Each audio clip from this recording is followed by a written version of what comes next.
प्यारे पाकिस्तानियों, आप लोगों ने तो छक्के पे छक्का लगा दिया। 8 फरवरी को जो आपने जुल्म का बदला बोर्ड से लिया, आपने पूरी दुनिया में बावर करवा दिया कि आप खान साहब से और इस मुल्क से कितना प्यार करते हैं और आप एक कौम हैं। लेकिन आप लोगों का अनफॉर्चुनेटली मैंडेट चोरी हो गया, जिसका तो प्रोटेस्ट बनता ही था। खान साहब की कॉल पर आज पूरे पाकिस्तान में प्रोटेस्ट अरेंज किए गए, लेकिन लाहौर में जो आज प्रोटेस्ट हुआ, उस पर लेडीज के साथ जो ज्यादतियां की गई वो भुला ही नहीं भूल सकती। और इस्लामाबाद में आज बहुत पुरअमन रैली और प्रोटेस्ट हुआ जिसको मरवत साहब लीड करे थे, और अवाम का क्या जमे गफील था कि गाड़ियां गाड़ियां सर ही सर नजर आ रहे थे।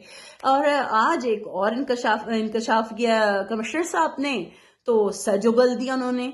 इसी तरह हम आगे वाले आने वाले कमिंग टाइम में हम बहुत सारे सच भी देखेंगे कि लोग कैसे कैसे, क्योंकि बातिल की हमेशा हार ही होती है, जीत होती है हमेशा हक पर सच की। और खान हमें सच और हक पर है, पूरी कौम उसके साथ है, तो जीत इंशाल्लाह होगी कौम की और खान की।